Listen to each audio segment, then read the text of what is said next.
All right, and we are live. So, last night, me and David went to something a little uncharacteristic, not for me, but for, like, him and our bandmate, Anthony. I was gonna say, not uncharacteristic of, like, 17-year-old me, but...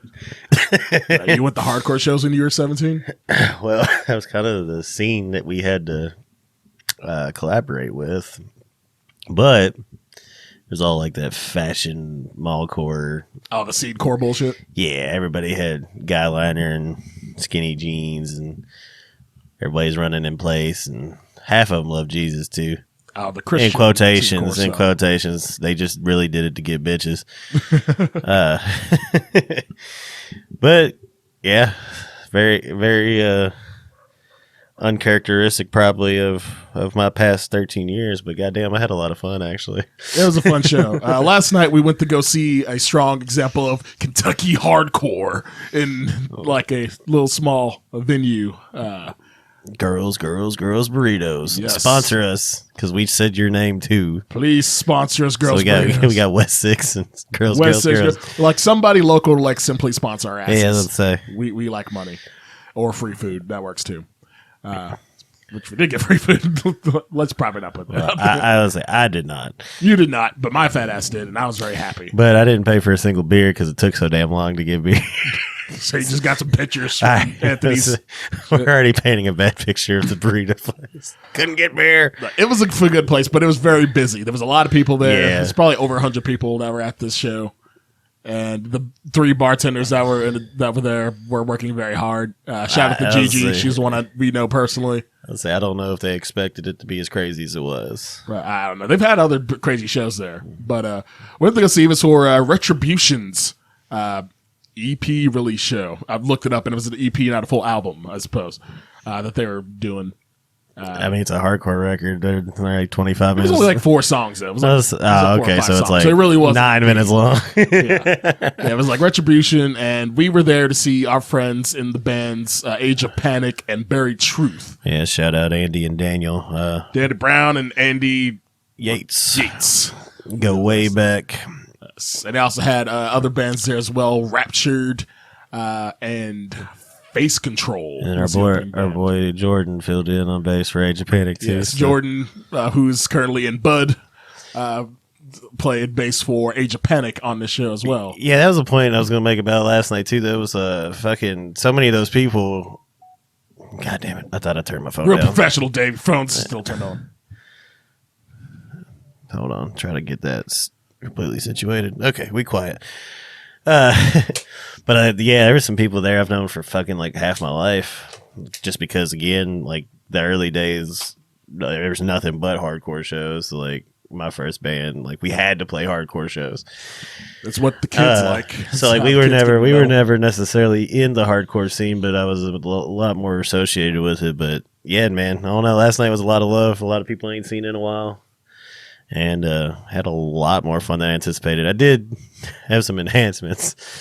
Just a few enhancements. Yeah, let's say some mushroom candy bar action. So some alcohol action, some mushroom candy bar action. I didn't get in that mushroom action because somebody had to drive these assholes around. Well, and I'll say about the modern hardcore scene, like with Lexington and just Kentucky in general, man. I'm glad it's a little more old school and just pretty much like straightforward hardcore. Like not again. You were a fan of the metalcore. I wasn't a fan of the fashion shit, and I never was. I mean, because like I said, I kind of saw through most of those people that were doing it back in the day. Like the ones that are still around now, they're lifers. You know, like they love this shit. They're here for the music, not for the fashion. So many of the motherfuckers from back in the day have dropped out. So it was just cool to see all the lifers. And I don't know, I'd expect to go to more of those shows. We've had good times playing with those bands too. So yeah, we played some shows down. Age of Panic. We played with Age of Panic before. I haven't had a chance to play Buried Truth yet. That's coming eventually. I've talked to Daniel a few times. Nice. So. Yeah, we played with them down in Corbin. Is that where the White Rabbit is? We played with them in Corbin, but we also played with them with the Guillotine AD in Lexington. Yes, we did. Guillotine AD, which be on the lookout for some news involving Guillotine AD real soon. Stormtoker. Stormtoker, our band that I don't mention enough on this fucking podcast. Nobody gives a fuck. Yeah, there'll be some real, as the old saying goes, big things coming with Stormtoker and Guillotine AD real soon. But we're not bullshitting because there actually is big things coming that will be announced soon. Oh, big-ish. Hopefully by next episode, be able to announce what's going on there officially. But yeah. With this show, we both wanted to get in the pit. I wanted to join in with the hardcore dancing people. But every time either me or David thought about getting in the pit, somebody got smacked the fuck in the face real hard. Yeah. And there were some people our size fucking going ham. And I'm like where I never jump in pits anymore. I don't really give a fuck. I stayed far enough back that I didn't have to get whacked too hard. But I thought about it a few times. It looked like a good time, but then, like I said, there was some karate going on. Karate in the pit. I'm still an avid pit enthusiast, but I usually stick to your normal metal push pits and circle pits. The hardcore dancing pits, I tend to steer clear of because I don't feel like catching a fist in the face. We're too damn handsome to be doing that shit. Yeah, like I can't mess up the moneymaker here. I'm gonna say I'm really handsome, but my teeth are already fucked up. I don't even be more fucked up. There's a reason that this isn't a video podcast yet. I was gonna say I don't have hockey player money. You know, I can't get away with the no teeth look. But yeah, Kentucky Hardcore, fun times. It was a great show. Shout out to Retribution for having a wonderful record release show. And let's say with that, we'll get on to the rest of the show.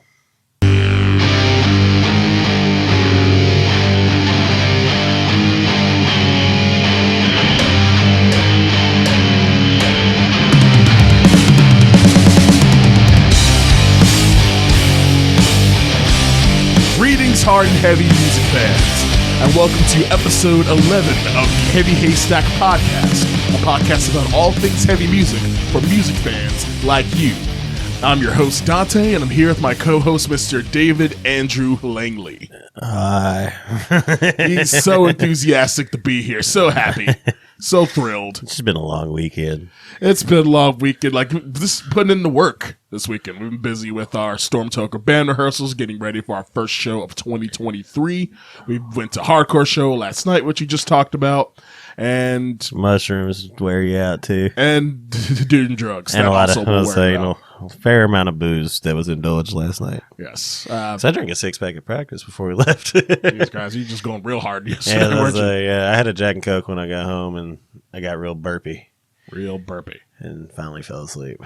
Sounds relaxing. I ate my leftover girls burritos food and went to bed right after. I wanted to. I just laid there burpy for a while. put on some Dave Chappelle special. Nice. Well, on this episode of the podcast, we have it's a news and new releases episode that we're talking about on this episode. We have a big story to talk about, including things such as Ozzy Osbourne's retirement, Pantera getting in trouble again, as well as the announcement of the return of Milwaukee Metal Fest, among other things. But before we get into that, we have a show sponsor, another Kentucky local as well, who just released some new fire tracks just this past Friday. Forgot to mention the date. It is February 5th, a Sunday, while we are currently recording this, so you know the time in relation to the news we're talking about. And the song that we're going to play for you is from a band called Dreaded Dale, with the new track, The Violent. You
And that was Dreaded Dale with the song The Violent.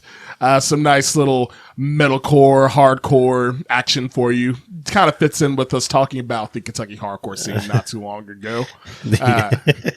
David, don't. I'm sorry. It's just. Don't give away the radio magic. I know. I have. Okay. When you're on the other side and it's the seeing how the sausage is made, it's just funny. Yes. Okay. Like, I've listened to the song and I'm going to implement it into the episode later, but David has not heard the song yet.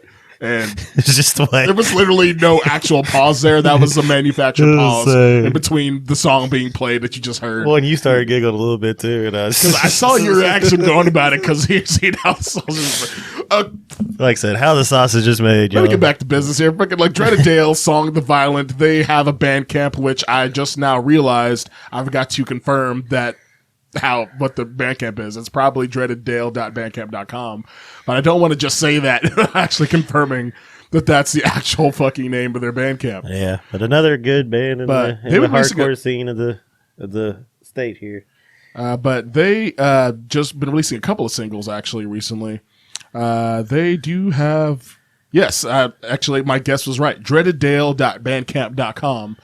For all their new singles they've been releasing, as well as merchandise that they have for sale. Who'd have thunk it? Make sure to give them a listen and check them out. But now with the show sponsor out of the way, we have many things to talk about, many very deep stories to talk about, all in the heavy music news.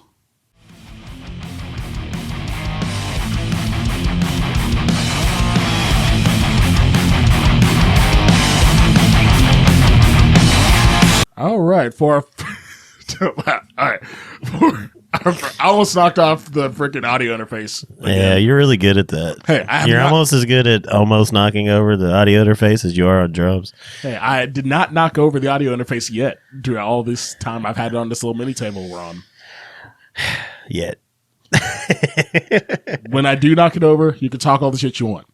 Anyway, we have the tension builds. The heavy music news with our top story to start things off with. Ozzy Osbourne, legendary metal musician, like of course originally from Black Sabbath, and of course had one of the biggest metal solo careers, if not the biggest metal solo career of all time, has just recently announced his retirement from live touring. I don't think there's a debate there. Yeah, there's much. I'd say he definitely has the biggest solo metal career, really hard rock career, even possibly of anybody. So definitely a metal biggest solo career, and he just announced his retirement from live touring. Now, that does not mean that he's going to retire from shows altogether, but he just had to cancel his European tour with Judas Priest, part of No More Tours 2, which was originally announced all the way back in 2019. But Ozzy has been dealing with recovery and long-term injury, spinal injury, and neck injuries that have hampered his ability to travel and to tour well. And after much rehabilitation and trying to recover to get himself back in touring shape, he's just been confirmed that he is not able to be in shape for touring and had to cancel those dates. I'd say it's been confirmed for a long time. It's just he's not wanted to admit the defeat. Yeah, he's been trying his damnedest. And you can really tell in his messages, and even when we saw him before together at Louder Than Life, where he was having some vocal issues at the time, that he really cares about his fans and really wants to be able to perform for people and hates disappointing his fans. Well, and that's pretty much the legacy that I think stands out above all. Because a lot of people can say a lot about, Sharon Osbourne and the evil lady and the guy that, because some of the Ozzy solo bandmates throughout the years have had a few negative stories and whatever.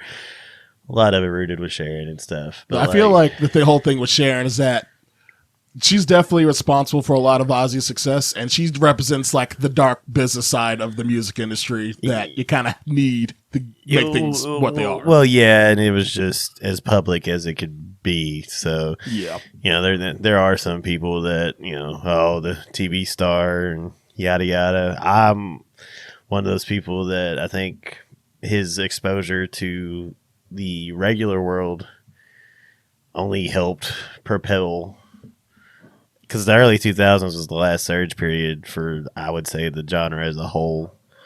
Yeah, that was really like the last where it was getting strong mainstream attention. Well, yeah, because I mean, coming off of that, you got like the Battle for Ozfest show that came, but you know, the legacy is pretty much just giving heavy metal a home period. Because I mean, you're talking Sabbath, but I'm just saying, even like in America in the '90s with Ozfest and stuff, because there was nothing like it. Many careers are made on the Ozfest stages. Everyone in every festival that's ever happened since then is rooted. If you're talking hard rock and metal festivals, it's rooted with some form of Ozfest flair. Yeah, like Knotfest, like kind of took their hints from the Ozfest idea. Yeah, I mean they've collaborated. Pretty much any traveling tour, metal and hard rock tour, kind of like stems from Ozfest. Well, I was gonna say Sounds of the Underground, Warped Tour. I mean, hell, even Gigantor when Megadeth was doing it. Your Mayhem Fest, yada yada. I mean, there's so many examples of that part of the legacy.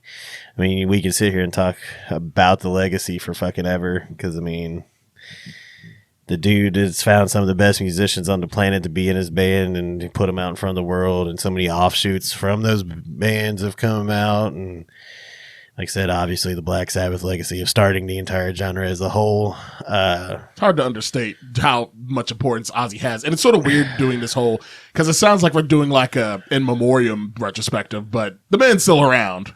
Like it's yeah, but I mean, I ain't gonna lie, I've probably been on like a kick for about 2 years now where I've just been listening to them as much as possible because I see the end of the road. Yeah, especially like considering how much like touring and live performing is such a big part of like what keeps Ozzy going.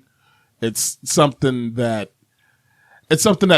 a bigger fear now on the horizon for that. Well, that and the announcement of retirement almost feels like an admission of defeat. And not to get too speculatory, but if he's admitting that he can't do it, I just hope he hangs on to the will to keep doing everything. Yeah, there's still a possibility because he could do like a destination. With the rehabilitation and with all that, you know, if his end game was getting back on the road, it is concerning when that he can't get on the road. He might still do some festivals. He might like headline a Download festival or something in Europe, and mostly in UK probably. He still do that because I don't see him bowing out completely if he can still perform without having to travel far. Yeah, and then like I said, even for my personal musical legacy, the gateway drug, as I always refer to it, my musical Christ, was me finding Ozzy in elementary school. I was on the middle school basketball team with black fingernails and then my Ozfest shirt, and my coaches didn't quite know what the fuck to make of me. But yeah, no, my love of what he is and what he represents, and like the classic story of Henry Rollins opening up for Ozzy, and they're like backstage, and Henry's coming off stage, and Ozzy's like, "Is there anybody out there?" Or, you know, how's the crowd? How many people are? It's like he never took for granted. Yeah, like Ozzy, what he was getting, and like I was telling you in the car, it's like Ozzy feels like it could have been anybody. Like there's a relatability factor to that guy, because like I said, none of us feel like we're, you know, super geniuses or whatever. But as musicians, when you look at somebody like an Ozzy that made it to the fucking top. And I mean, yeah, he's abused himself, yada, yada, this, that, and the other, but he was always just a common kind of fucking dude, larger than life because of success. And you ever had that like working class like guy image, with kind of just normal guy image that like really metal in general really came from? Yeah. Just like some like working class guys from Birmingham with Black Sabbath, and he's definitely fits that image from the get-go. But yeah, like I said, I could talk about this fucking forever, and I'll cut myself a little short just to maybe not get too emotional too. But yeah, man, I got emotional when I read the news because like it came across at like 2 a.m. So I mean, I don't know if they were in England or if he's still in LA or what. I know he was talking about moving. I think they are in England now. They are moved there. But I've seen shit where he's been spotted in LA too. So I don't know. I don't know the exact details on that. But yeah, no, like I said, I was up at 2 a.m, and as soon as I saw that news, like I teared up a little bit, threw on some fucking live videos, and just kind of, I even looked up a few of the concerts I've been to over the years. I've got a chance to see them 3 times. Supposed to be 4 because, as I said in the previous episode, Sabbath had to cancel the Ozfest I went to. But I think, I saw him at Gus G once in Nashville, saw him at Louder, saw him in Indianapolis. Fucking got to see him with my dad. Dad mattered a lot. Like, my dad was emotional for me to see my favorite fucking dude ever. I got emotional the last time after fucking my dad passed. Fucking seeing him for the first time after that. So yeah, no, Ozzy's gonna forever hold a spot near and dear, and I'm just rooting for the dude to keep the fucking spirit alive. Hopefully he can get on the stage and have some formal, actual farewell. Fucking put his ass on the throne. Let him sit there. I don't give a fuck. Yeah, like Ozzy's performing from the throne actually pretty badass, especially as like a closing. I want it for him more than I want it for any of the fans, honestly. Yeah, because like it matters. What he lives to do. It matters. Like what you were talking about with the Louder in Life, where he was struggling. Like I went back and looked up at all the set lists leading up to that. They didn't cut a single fucking song. And he started struggling like 3 songs in. I guess the Kentucky weather went, well, pow! And fucking, he couldn't, he was just hacking and shit. Zach Wall did a very admirable thing. Very like extended solo that was like quite entertaining still. Like, extended solos, but he also started doing like backing vocals throughout the entire thing. Like, it was kind of cool watching it on the fly, and I know a lot of people gave him shit because, a lot of money and everybody wants everything to be great and perfect. Yeah, like that was my only time seeing Ozzy Osbourne live, and I feel like I got my money's worth still. Yeah, I mean he, like I said, when you're the fucking that guy, and you could, it's not like you're missing out on any money. You're not, whatever. You don't have anything to prove, but you played your 16 songs, regardless of the struggle. So. But yeah, man, get well, and let's get you on a stage at least once or twice. I was so pissed off week 1 of the football season when they advertised that Ozzy was playing halftime or whatever, and then they fucking showed him for like 15 seconds. I was like, and then they of course released some like shit on YouTube and stuff after the fact. It's like, man, it's one of the few times. And I mean, I know it's a football game, so like the mass crowd matters. They want to hear about the halftime stats and yada yada. But they advertise Ozzy's like the halftime sports information. It's like, but that was my thing then. This was fucking 5-6 months ago now, and I was just like, I don't have many opportunities to see this dude do that. So I'll even say like the newest record was a step up. From previous outputs here lately. I mean, I don't think it's the greatest thing by any stretch of imagination, but I've read a lot of the interviews and kind of kept up with their process with it. Ozzy's been having a lot of fun. Yeah, he's been like having a real strong enjoyment. He has enthusiasm for like writing the new music, and the fact that this latest record was like a bunch of collaboration songs with a bunch of like big name guitarists. Like that, as I say, Jeff Beck just passed. So yeah, Jeff Beck just passed. So that's his kind of like cap off thing as well. And he was so thrilled that he fucking came and did the record. So and got nominated for a Grammy for it. So, but that goes back to the mortality thing and the fear, because it's like fuck. Speaking of Jeff Beck, the Grammys are going on as we speak and record this right now. Yeah. So probably next episode be able to tell you about like who won some Grammy awards. I mentioned it on a previous episode pre-David. I don't even remember who was nominated at this point. I know Turnstile was, but that's a topic for next episode. But yeah, it'd be good if Ozzy Osbourne can have like an official closing performance, something that like fans can know and look to as like the cap off of Ozzy's live performing career. And even if it's just not necessarily a final farewell show, but like just him getting out and at least getting to do it again. Yes, because this definitely didn't end the way he wanted it to. Yeah. And I'm one of those motherfuckers, do it till the wheels come off. Fuck what everybody says about, oh, you're too old, you're washed up, blah, blah, blah. Yeah, if you have the will and the ability, go ahead and do it. Yeah, fuck out of here.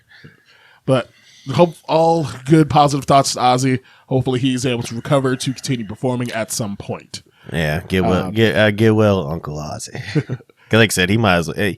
Such an influence on my life and just my musical DNA that he's a family member. That, I mean, I'm the bastard 17th cousin or some shit. I don't know. Bastard 17th cousin of great Ozzy. grandson, whatever. I don't fucking know. Oh man! But with the happy reminiscing news of Ozzy, we have someone who is kind of not keeping up with a wonderful legacy of their musical career and output. And that is more news about Pantera, specifically the Pantera reunion.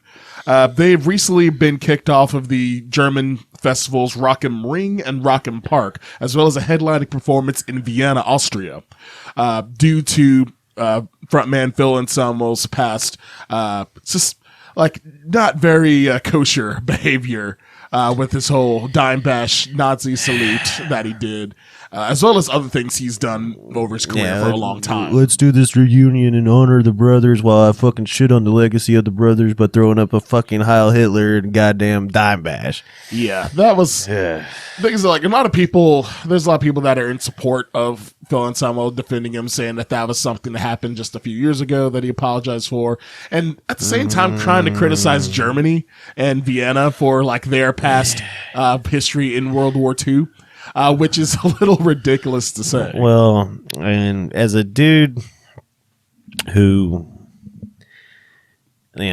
there's a part of the Pantera thing that's in my musical DNA as well, as just as far as getting into music early and like their song, like shit. I was born the day Vulgar Display of Power came out, so like I have like an affinity for Pantera as it was, but like, man, Phil never really fucking apologized. Like he kind of, if you're going to apologize and take accountability, you're not going to blame the hecklers in the audience. You're not going to come up with some bullshit story about everybody was drinking white wine in the fucking back. You're not going to fucking call Scott Ian and fucking Rob Flynn a bunch of fucking PC pussies. Like, you did all that. Like, the fucking Eddie Trunk interview where he's like apologizing, but he goes through all that shit and he's talking shit. Like, you can't blame everybody fucking else for something stupid you did. And I can be completely fucking okay if you, like, yeah, you fucked up. And I'm one of those people. I'm all about second, third, fourth chances. But Phil, you were doing fucking white power speeches in the 90s. Yeah. And it was framed in the metal versus hip hop bullshit. But you're a guy that's always toed the fucking line of, I got I had a nanny that was black. And it's like, dude, this all the shit you're not supposed to fucking go into when you're trying to take accountability for fucking up. You don't start talking about your black people in your fucking childhood. Oh, I got black friends. I got a color television. And it's like, dude, again, and I can forgive him for the one incident, but I don't think he ever fucking actually did anything to warrant forgiveness. And that's kind of the thing now. It's like, we talked about it on one of the last episodes where we were like, yeah, he sounds good. Charlie Benanti's killing the drums, Zach Wild, whatever. But it's just like, they almost deserve this to happen at this point. And I'm not saying they need to be canceled and people need to not support it or this, that, and the other. This doesn't deserve to go without a hiccup or two. But he is 100%, like, it is deserving that a country that struggled with the exact fucking concept doesn't want to fucking let him in, Yeah, Germany has a long history ever since the end of World War II having a zero tolerance policy on anything involving that even hints at fascism or racism or anything of the sort. And really, things are like this is something like on the part of the promoters for Rock am Ring and Rock am Park. This is a really late response to this because essentially they knew about Phil Anselmo's history, surely, before they took the band on as a headliner for the festival. And that'll be where I put them at fault just for the process. Yeah, because they didn't wind up canceling this show, their appearances at the festivals, until fan backlash started to happen, and there was more complaints coming up from festival goers and ticket holders about them being on the show with Phil's actions that he's done in the past. Yeah, and like I said, man, it's just you can't. Because, I mean, I've done fucked up stupid shit. I think I've even, like, there was a video, probably me in high school, where I fucking did that, but started giggling. And, you know, fucking Otis Urungus would throw the fucking shit up, you know? Yeah, this is, of course, is like the classic picture. But when you are fucking at the top of your lungs, the dude's trying to get you off fucking stage, and you stare out, and you fucking lean into it, and you scream out white power, and there's not even a fucking... like a smirk, smile, like there's no sense of joke in the moment that it's happening. Yeah. And then, like I said, the story just kind of shifted and changed so much, like in the aftermath. And like I said, he kind of blamed everybody. He came up with the BS story at first, and once he realized that didn't fly, he came up with a quote unquote real apology. And then, like I said, you wait for the fucking brothers to die, and like say, oh, we'll do it for the brothers. But it's like, dude, you were at a Dimebag event, and I know there's been some stuff that's come out on Dime where there's that, but I still that was lighthearted in context. Yeah, like I mentioned the stuff with like Dime before last time I talked about the whole, like when the Pantera unit first got announced, I talked about on a previous episode where Dimebag was getting some stuff hurled at him too. But I already like say his stuff is forgivable. For like, there's only two real things specifically with the Dimebag. There's him rocking Confederate flag guitars, which Zakk Wylde, Lynyrd Skynyrd, all that used to do that as well. But they dropped it eventually once the age of information and technology came out, so they could have different opinions thrown at them. Well, and that's the thing, dude's been dead since 2004. The internet was... This wasn't the conversation. The internet wasn't even an entity that had any amount of power that it has now. Yeah, MySpace was just getting underway when that went on. I'm going to take the first-hand accounts that most people give on the dude and say, hey, he's probably an alright fucking guy. Because, I mean, even then, like, the whole fucking reunion kind of stinks because Rex fucking ran Vinnie Paul in the mud in his book. Yeah. I can't remember the exact quotes or anything, but that was a huge fucking story when him it came and Phil out. have always been on the same side because he was on some of the Down tours, wasn't he, as the bassist? Yeah, and then I actually watched, there was like a Gibson interview with Rex, like the Icons interviews they do. Yeah. And I still have an interest in the history of that band because, I mean, they're one of the biggest bands in the history of the genre. So, I mean, there's just shit there. And I still, like I said, I still love what I love about them. Like, I can't take that away from my childhood type thing. But yeah, he was kind of what happened was apparently it was some kind of shit around 9/11, and like Dime and Vinny wanted to come home and they wanted to stay on the road, or vice versa. No, actually, I think it was vice versa. I think Dime and Vinny wanted to keep the show rolling, but everybody else kind of wanted to get home at the time. So it was just like one of those, I don't know. But like there was so much wrong at the end of Pantera between Phil's fucking incessant drug issues, and I mean Dime and Vinny were party dudes, but they could handle their partying a lot better than Phil could. I mean, so we say, yeah.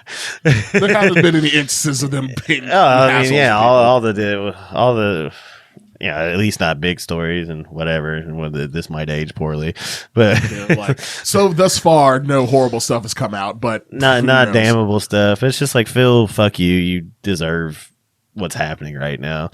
And I don't think I've seen anything of him fucking being woe is me. I think he has the understanding that this was probably going to happen at some point. I'm glad it happened, honestly. Like it needs to be brought up as like, I think people need to understand like what they're accepting when going to these shows for Pantera. Well, and like I said, true accountability. That's all I'm asking. And like I said, when people fuck up, you fuck up. Like whatever.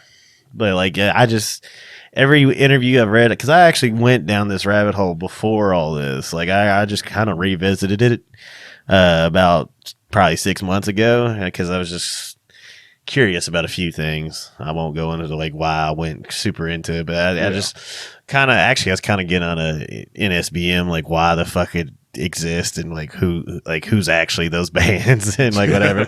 But kind of just went back and it ended up kind of looping me back around to fucking Phil being a dick. And yeah, like I said, it's just, and I'm always going to be one of those people that like art and the art output of somebody, part of that becomes the public's property, in my humble opinion. So like I can separate art from artists more than some. Phil's one of the ones that makes it really fucking hard. And I can't Like it pisses me off that I can't enjoy a band that I loved. Where it's really starting to like kind of almost at all because it's so fucking overwhelmingly just it stinks. Yeah, it's hard to think the listen reunions to any Pantera without having to think about Phil's ridiculousness. Antics. Yeah, so and like I said, it all stinks. Like the reunion stinks. The way they wait. I mean, I don't say they waited for the brothers to die, but Vinny was like was consistently about no reunions, not going to happen. I do not approve of a reunion. And then the two guys that I would say that are outright the shittier people in the equation are now cashing in on it. So yeah, you get what you fucking deserve. Play stupid games, win stupid prizes. Y'all got y'all shows canceled. I'm sure fucking America will eat you up. Yeah, America. Yeah, I don't see these cancellations happening in America. No. Like, dude, Germany makes a lot of sense considering their history and their I don't foresee a lot more cancellations in general. I'm glad it happened somewhere.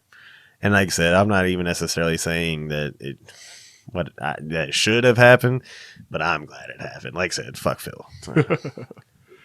Well, that's enough about Pantera. We've waxed a good amount on them. I was tired of it last episode, but I definitely wanted to kind of it deserved a mention. I just wanted to go in detail. Probably don't have much more Pantera news in the foreseeable future unless something big happens. Knock on wood. Knock on wood. Something in a little more lighthearted fare, which shouldn't be lighthearted fare, but it is. The Rock and Roll Hall of Fame has just announced the new batch of nominees this year for their new issues, and a lot of hard rock and metal greats have been announced in there for the nominees this year. Most notably, Iron Maiden, as being the biggest name in the metal and hard rock world, has been added to the list, as well as other names like Rage Against the Machine, Soundgarden, and the White Stripes, as well as many other names. But in the hard rock and metal world, those are the biggest names for this year's nominees. And they all deserve it at some point. They all deserve it. I don't know how bands like Judas Priest didn't get in until a year or two ago, and yeah, there's many names. I've never been a huge Rock and Roll Hall of Fame proponent guy, and just for topical reasons, like there's every year the Lexi Awards come around here in town, and everybody argues the merits of the award shows and ceremonies, and I always just say like don't give a fuck about it, but if they're honoring somebody you like, take it, you know. Yeah, there's don't take it so goddamn seriously. Don't fucking worry about who's omitted. Don't whatever. But if they do honor one of your fucking people, by all means, watch the ceremony. Enjoy that they're getting the honor. There's no need to fucking shit on every award entity because art doesn't need to be rewarded and art is its own reward. Yeah, well, yeah. So much money. But I'm so poor. Yeah, those are like some of the nominees, and also like there's a number of other not people that are eligible this year now. Like as the rules through the awards go, bands that could be nominated this year are bands who had the first commercial released 25 years ago, which would be 1998 or earlier. And some other like hard rock and metal names that weren't nominated that could be nominated. Most notably, Limp Bizkit is eligible now. Yeah, the Rock and Roll Hall of Fame, which I don't see that happening super soon, but they were the most commercially successful band of the new metal era. So if you're going off commercial numbers, and I don't know how much influence they had, but like they, as far as just commercial numbers, they definitely warrant a look to be a nominee. I mean, I don't know. We're all at that age that so much of that shit's just came around on the nostalgia meter. Yeah, it's because I'm seeing motherfuckers talk about Creed every other day on my fucking timeline. Creed fucking slaps, and like I came around to that Creed doesn't suck as bad as fucking. I've gone up and down on Creed. I liked him, then I got sick of them, and now I'm like accepting of them. Well, yeah, but that's the thing is like, yeah, and everybody's older, everybody's a little less defensive about their cool factor, and I'm sure kids are still gonna be like, "What the fuck y'all talking about? Limp Bizkit and Creed? Shut the fuck up!" But I mean, there's also bands like Evanescence. Evanescence is eligible now. Friggin' some. I guess Slipknot was 99. Someone was 99, so. Yeah, they still have next year they could be nominated. It's coming. So not definitely well, I don't know if Judas Priest and Iron Maiden took them that long for that. Can't guarantee Slipknot will be anytime soon. That's kind of the thing. Like, if the legacy acts of the genre are still having a hard time getting in, but then like you got hip hop people and Dolly Parton. Speaking of which, the Missy Elliott's nominated this year. Yeah, and I'm not one of those anti-fucking but it should just be like the North American Music Hall of Fame, not. Essentially, they have like kind of addressed that to where it's more so just anything that impacted youth culture now, as far as musically. See, but like, we're not going to get into the Country Music Hall of Fame. You know what I mean? Yeah.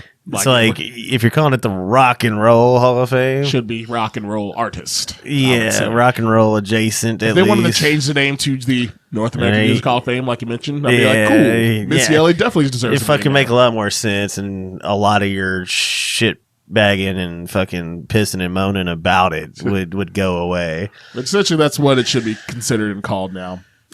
Other names that got nominated this year include many other, of course, big name artists. Warren Zevon's on there. Warren Zevon's on there. Willie Nelson is on the list. Cyndi Lauper, George Michael, Joy Division, as well as New Order, who share members.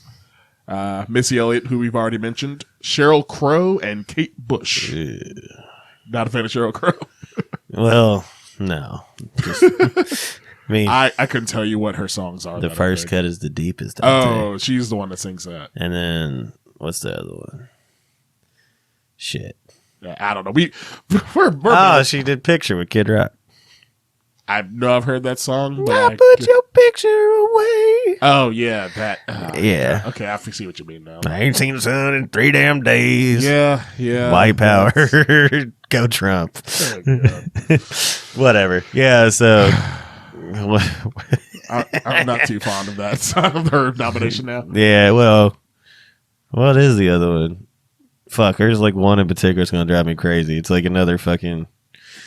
It's like one of those songs you could not like avoid.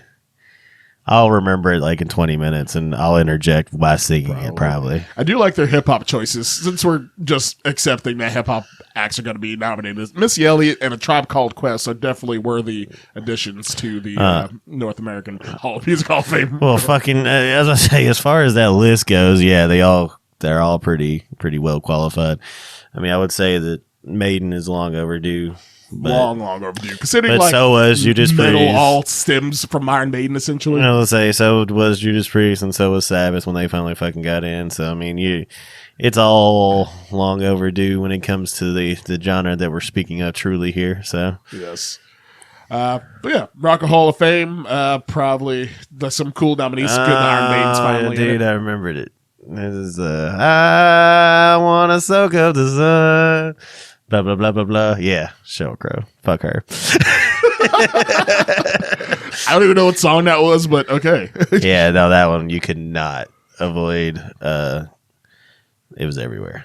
Like, at least here. Maybe you were in Chicago avoiding Sheryl Crow fandom.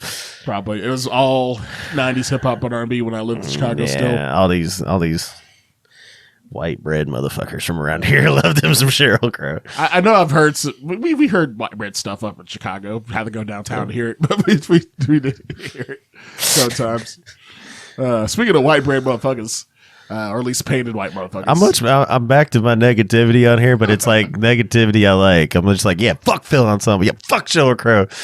Speaking of negativity, here's another one for you. Marilyn Manson. He's a diddler. Marilyn Manson has yet another new charge. He was just done. He just had the last settlement of all his previous assault cases and abuse cases that he had, but now there's a new one that's been brought to light of him long-term abusing a minor back in the early 2000s and I think the 90s as well.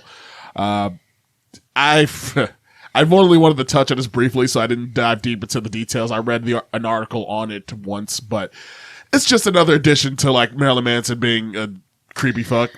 Well, you have a ugly motherfucker that gets super famous after being a super awkward fucking teenager, and yeah, he was a super awkward goth teenager, got a lot of fame and recognition, and now he's just he's clearly the poster child for a good upbringing. Pretty much. You know what the sad part of this is? Like in the past decade or so, he's actually had a musical resurgence quality wise.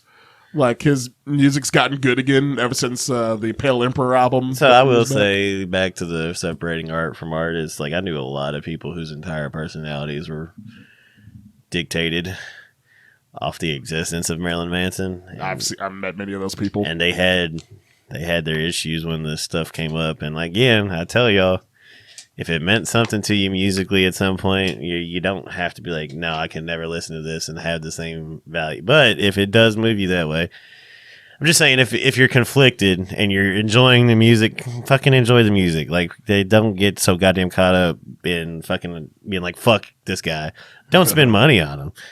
Like, that's my biggest thing. Like, don't spend fucking money on these people. But like, if you're just stealing from them on Spotify anyway, so pretty much. Yeah, I was gonna say, I talked to something about checking out the fucking Pentagram discography, and somebody was like, "Oh, you could just not," because he abuses people. Yeah, and I'm like, I mean, I get you. I'm not gonna go buy every piece of Pentagram merch now. I'm like literally stealing his 0.001 cent per stream to just get an idea of what the fuck was there, you know. Yeah, essentially getting an idea of the history. But yeah, like, I don't know. I can't stand like people that are just so like, oh, you could just not. So that's the only point. I'll make the lighthearted point on this. If you're that into the music that you're having like a crisis trying to figure out, like, listen to the fucking music. It's yours. It's been yours. He might have wrote it, but your relationship with his far outlasted that. So yes, honestly, like at this point, with how long the whole like news of Marilyn Manson's like legal troubles, we'll call, has been going on, people at this point mostly made the choice of whether they're going to continue to support Marilyn Manson or not. Some of them are more. Probably is going to change. Some of them are more vocal than others, but yeah, just a bit. We know some personally who are a little too vocal about their support of Marilyn Manson. Yeah, I don't want to be that guy. I'm not going to support him. I'm just saying, if you're one of those people out there, you know, like I said, yes. Separate it. You can totally separate it. I mean, like I said, within reason. And in our last piece of big metal news that we definitely will cover, there might be some lighter stuff we may talk about later. The Milwaukee Metal Fest has just announced its return lineup.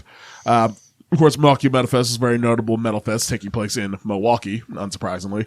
Milwaukee. And recently it was bought up by Hatebreed's Jamie Josta, bought the rights to it, and has established the Milwaukee Metal Fest. It originally came up as an idea on Jamie Josta's Josta Show podcast between him and the late Trevor Sternad of them working together to revive Milwaukee Metal Fest. Now with Trevor Sternad's passing, Jamie Josta is continuing running the festival in his honor and as a tribute to Trevor Sternad of the Black Dahlia murder. And the lineup was just announced just this week, actually. And the lineup is a who's who of true metal bands and names that are going around, as well as some newer names. It's very like death metal. Really, it's got all sorts of metal all listed on a thing. Lamb of God is the main headliner for the festival, as well as Anthrax and Suicidal Tendencies being the big three names for Milwaukee Metal Fest. Other names that are included on this list are Napalm Death, Dark Angel, the Black Dahlia Murder, Obituary, Shadows Fall, Dying Fetus, Corrosion of Conformity, After the Burial, Fear Factory, the Halo Effect, which is the melodic death metal band of former In Flames members that's come together. Immolation, Crowbar, Terror, Violence, Goat Whore, Misery Index, Broken Hope, as well as some newer and smaller names like Gate Creeper, Jungle Rot, Macabre, Sanguisugabogg. At least I think that's your logo. That's on there. It looks familiar. That smudge. Frozen Soul, as well as many, many other names. But not Stormtoker. Not Stormtoker. Maybe one year. Jamie Josta, I'm calling you out too. Jamie Josta. He's putting us on Milwaukee Metal Fest next year. God damn it. Or I'm going to be saying fuck you too here. I'm going to become the fuck you guy of the podcast. This is a pretty stellar ass lineup, I have to say. No, it kicks ass. That's honestly. super. Yeah, there's no weak spots there. Yeah. This is taking place May 26th, 27th, and 28th. Maybe he can invite Pantera and cancel them. I think that Jamie Joss is smart enough to steer clear of that type of controversy. That's what I'm saying. They could just be, hey, you want to play? He actually did. I was listening to his podcast. He was talking about this Milwaukee Metal Fest. He's been talking about kind of wanting to court a little bit of controversy because he was looking into some. He was kind of joking about it, but he was kind of looking into like sketchy black metal bands to add onto the fest to bring them over to America. Don't you know? Don't you know they're evil? They're racist and evil. But he thought like he was kind of joking about it. But he said like, man, like it sucks when the racists can play hard ass shit. It's kind of what he's joking about. Yeah, I mean that kind of art I can definitely lump together because I don't like black metal and I don't like racist stuff. I like some black metal, but I also, for obvious reasons, don't like racist either. Because they probably don't like me too much.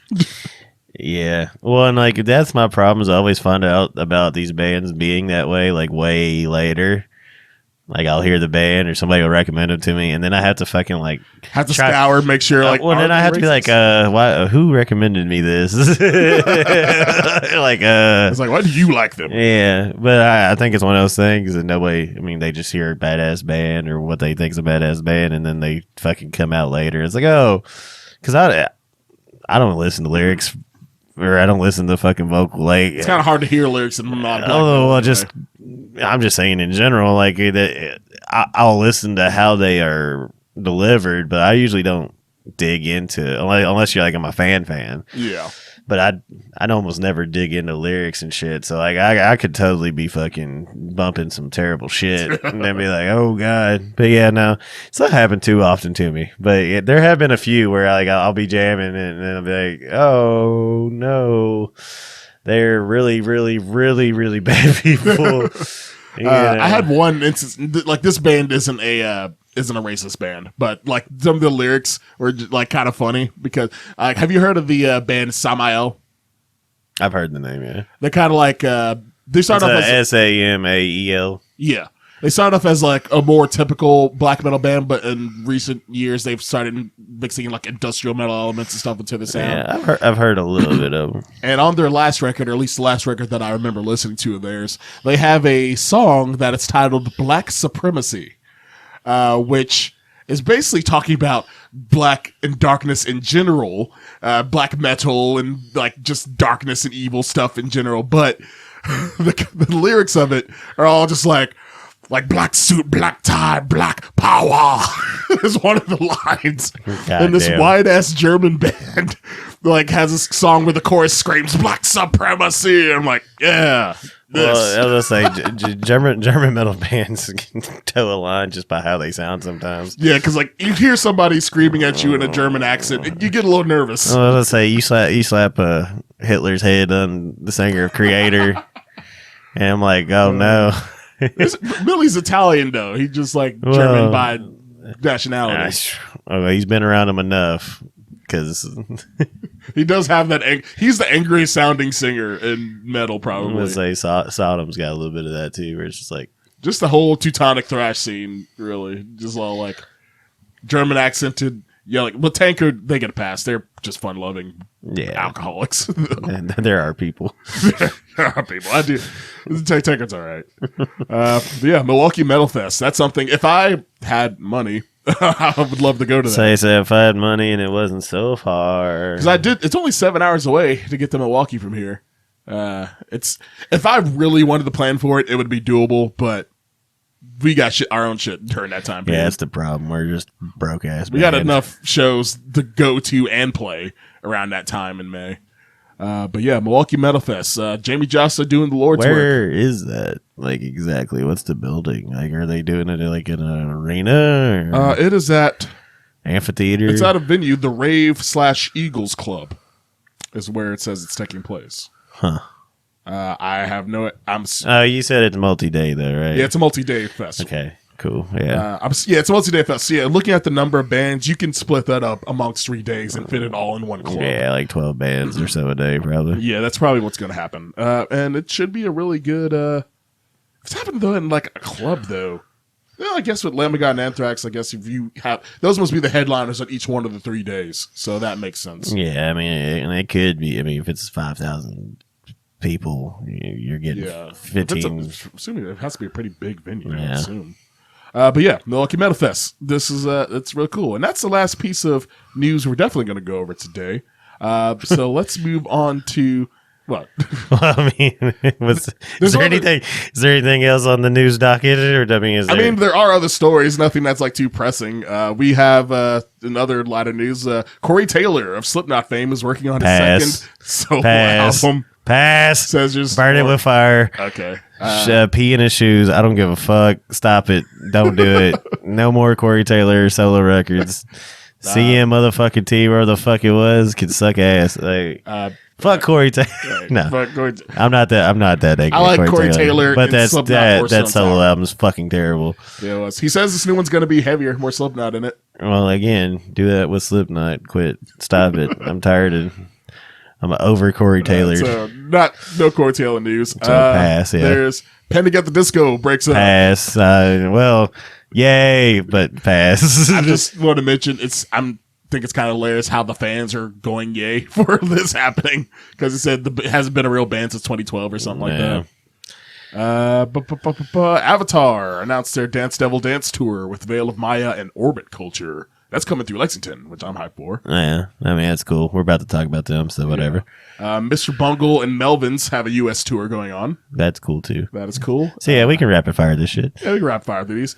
One that I don't really want to talk about at all. Franz from Attila and Ronnie Radke of Falling Reverse have a beef that Ronnie Radke has started for some reason. They were on the Shipwreck cruise, and Ronnie Radke said fuck Franz over a song that Franz wrote 10 years ago or something.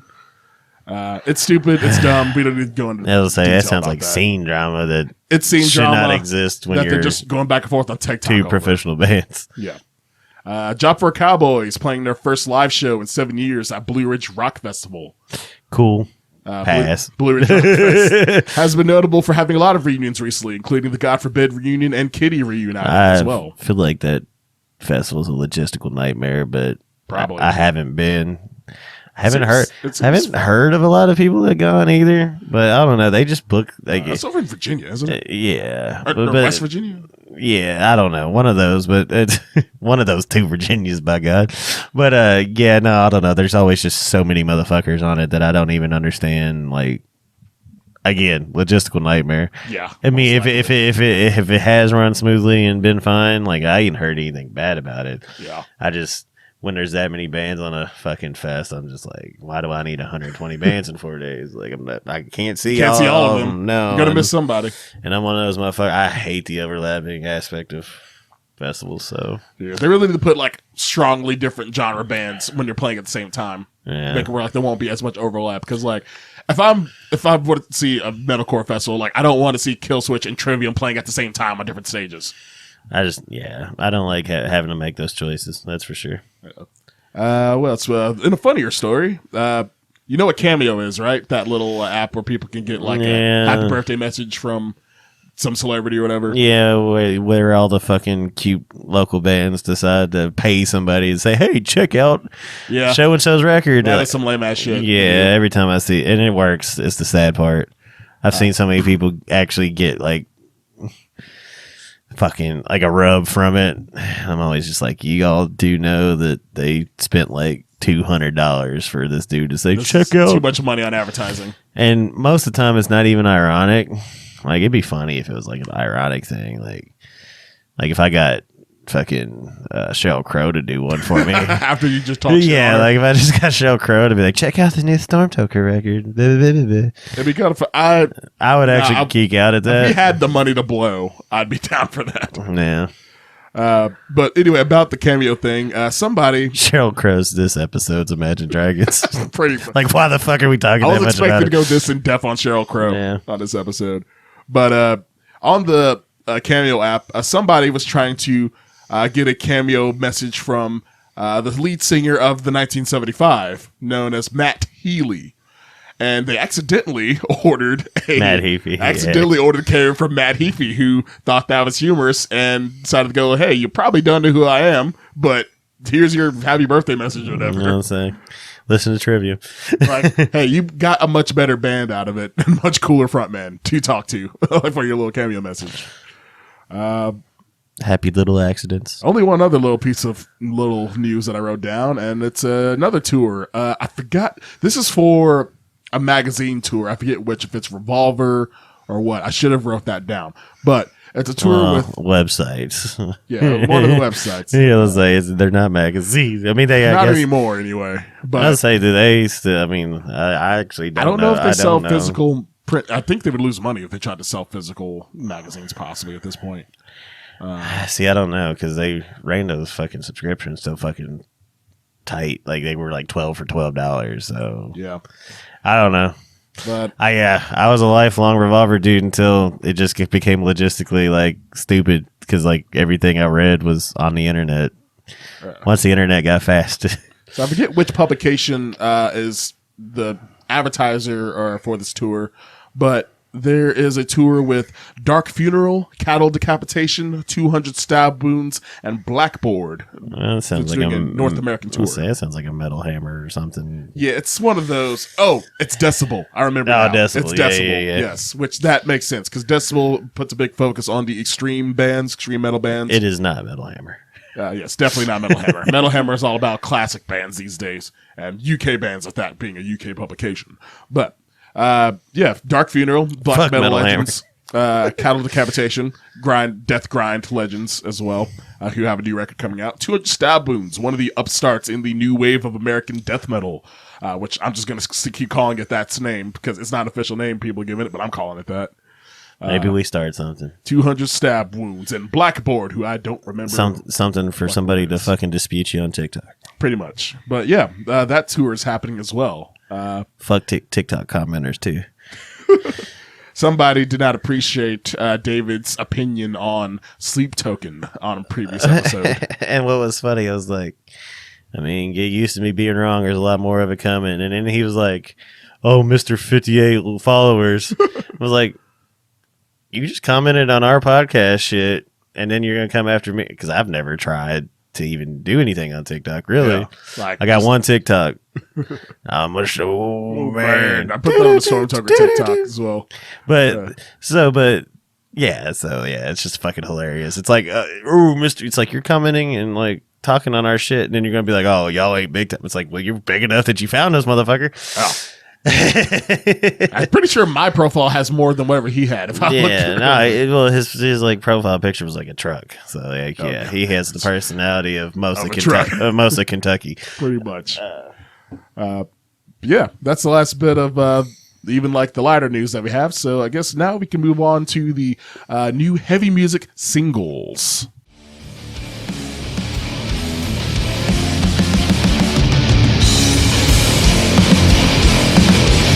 All right, there's only 4 really notable singles that came out in the past 2 weeks, really. Really 3, but the 4th one I put on here just for David's sake here. But yeah, the biggest single that was released just this past Friday, I believe it was, Slipknot released a new single called Bone Church. This is a song they said they wrote during practice sessions and rehearsal sessions ever since the .5 Grey Chapter album touring cycle back in 2014, I think was when they were originally working on that. It was the first record that Jay Weinberg was drumming for them. And they've had the song all the way back then, but this new song sounds like it could have been put on their latest album, The End So Far, with its melodic and experimental nature. What did you think about this song, David? I actually highly enjoyed it. The fucking, I guess, accordion section in the beginning. Like French sounding accordion. Yeah, section. Like, I don't know. It was kind of out of left field, but I just feel like anything Slipknot does on the chill front is usually pretty goddamn good. But yeah, no, I liked it a lot. It was a little out of left field. Wasn't what I was expecting when I turned it on at all. But as much as I shit on Corey Taylor earlier, but the Slipknot, when he's working with Slipknot, he does good shit. I would say the Slipknot output has been strong. Really strong as of late, in my opinion. Like the past couple albums have been really good, And, now that I'm older and don't have the stink of everybody being like, fuck Slipknot, because they were the most successful band in metal. And now they're like, you don't like Slipknot? Fuck's wrong with you? Yeah, but so, like, for me, though, like, I've liked everything that I've heard for a while now. And this was definitely different than anything I've heard from Slipknot. But again, like I said, they're one of those bands that when they do the chill thing, I think it's always been really well done by them. Yeah, I think this goes kind of in line with a lot of their no pun intended, but their duality is pretty sweet. Pun, yeah. Badum-tis. Yeah, like this sounds like it could have been something on the new The Insofar album, which this type of style where they do something that's really like wonky and experimental, something they've done before with songs like Vermilion Part 2, Snuff, Spiders from We Are Not Your Kind. That's what I'm saying. They're all good songs. Yeah, like when Slipknot wants to do soft and melodic, they do it in a much more unique and interesting way than a lot of other bands that go for like a melodic style who normally known for heavy stuff. Yeah. And really, I think it's really well put together. And it manages to stay away from sounding like the lighter projects of Corey Taylor. So. Yeah, like I think Corey Taylor is a great musician who I think really needs some collaborators for guidance to get him on the right track for stuff. Goddamn. Save us from the solo records. Goddamn. Yeah, that Corey motherfucking Taylor must be stopped song was some hot garbo. There was nothing good there. It was like, did you like get if I do like DMT with Kid Rock and come up with this shit? Yeah, he has two rappers on his song. He's trying to rap on the song, and he has two way better rappers on the track with him. He put fucking Tech Nine on the track with him. Like, you can't rap on a track with Tech Nine when you are not also a rapper. What is wrong with you? Oh, God. Yeah, well, I mean, he's an ego. That's for damn sure. He definitely has an ego. Like I said, I don't have any like really bad shit to say about Corey Taylor other than every music news site talks. What does Corey Taylor think? Yeah, I can't think of an original comment to say, so I'm going to say this. What did he have for dinner today? Oh, he shit. He farted a Chipotle fart. How was today's bowel movement for Corey Taylor? Yeah. Well, I mean, again, you're making fun of the people that comment that shit, but like he is literally just put in front of our faces all the goddamn time. Hey, like he comments something, people click on articles about it, so people are going to keep making articles. I know, but that's what I'm saying. You're making fun of the people that, I mean, because it's true. It's 100% true.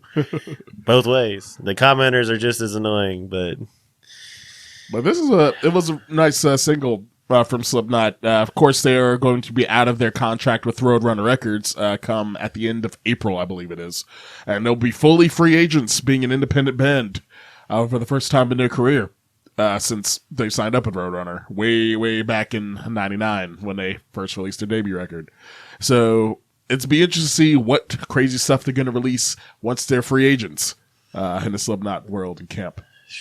That's wild to think that they've been with them that long. Yeah, they had a 7-album deal, and so far was their final album with them.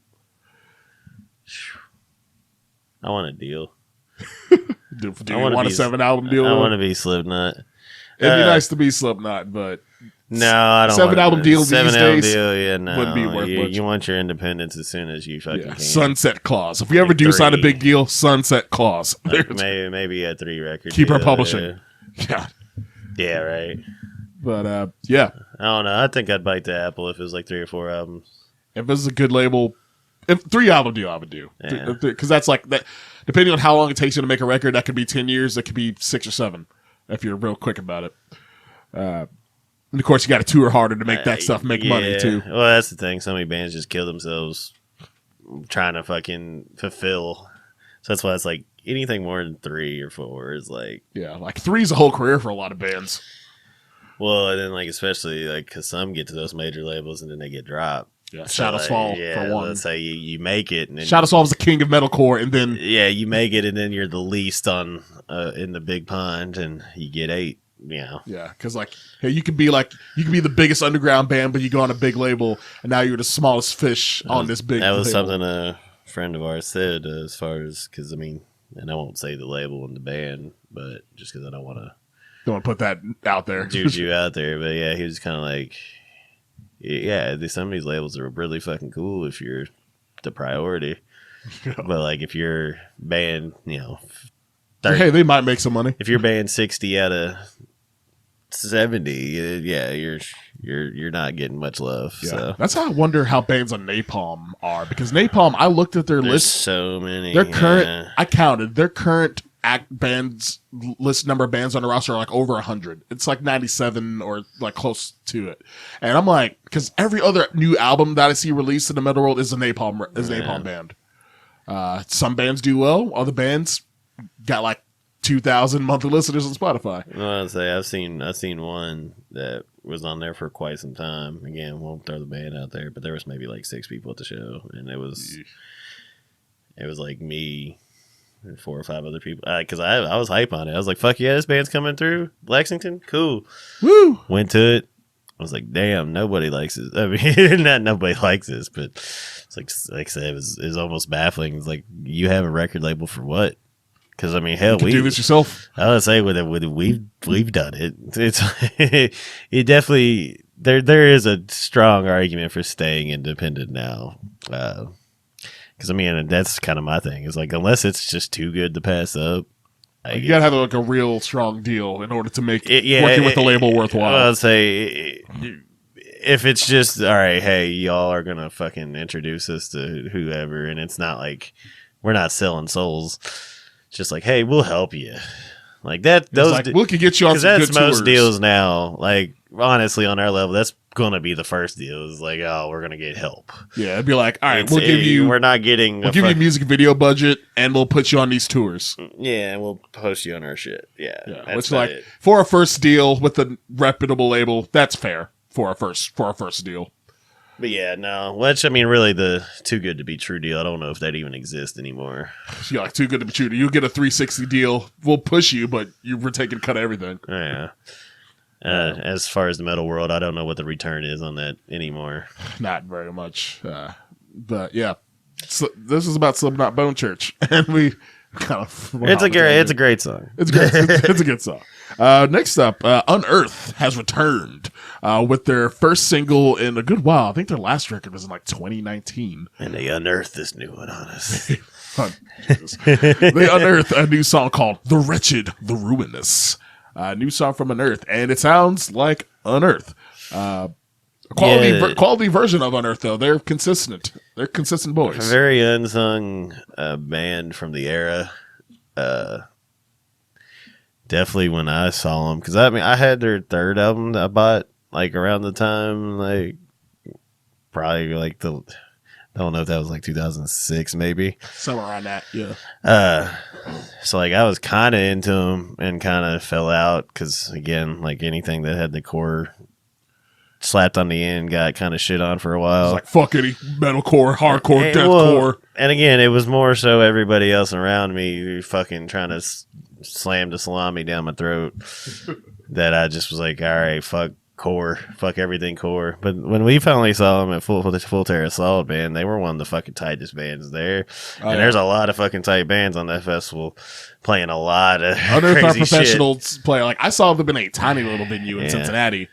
Playing alongside Fit for an Autopsy, and they were dope as fuck. Man, now they fucking rip. They're kind of, like I said, they're kind of unsung for the era that they're from, because I mean they're right smack dab in the middle. It's like they were big for the time. New wave of American heavy metal at the time, but yeah, because I mean I think if you look at their top 5, like their Zombie Autopilot and shit, which is like what their second record.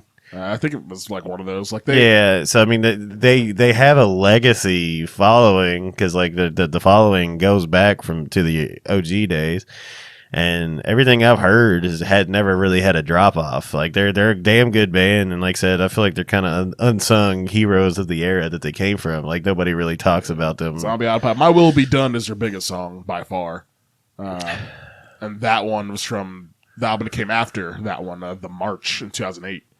But yeah, they have a real strong. Oh wait, they had a lot more albums before that, because their first album was 2001, and the one with Zombie Autopilot on it didn't come out till 2004.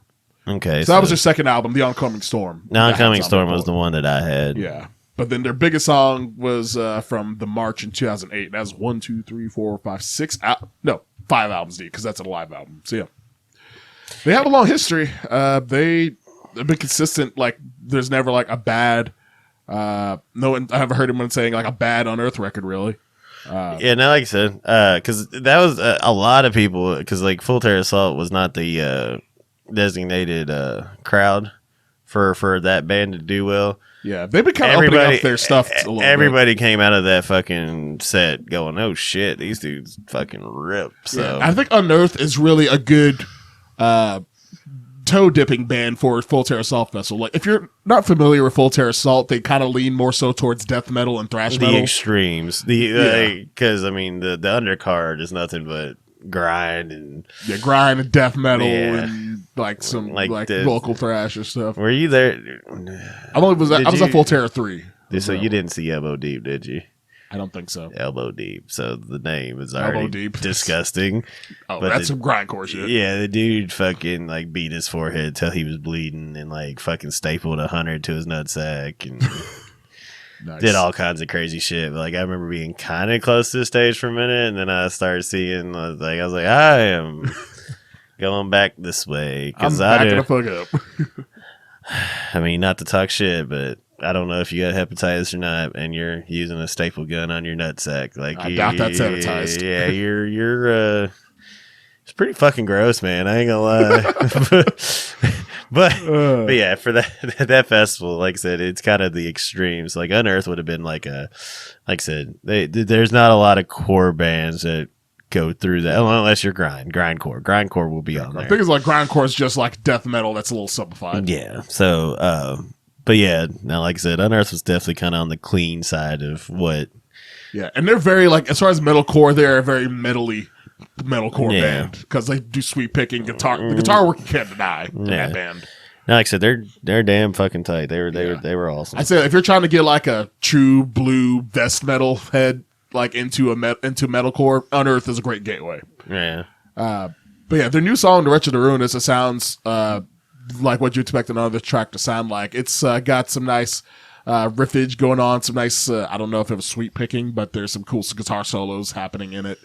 And then have a cool little like chanty outro part for it. Yeah, that part is cool. Like the heroes, or I forget the exact lines, but it was a nice, cool way, unexpected way to cap off the song.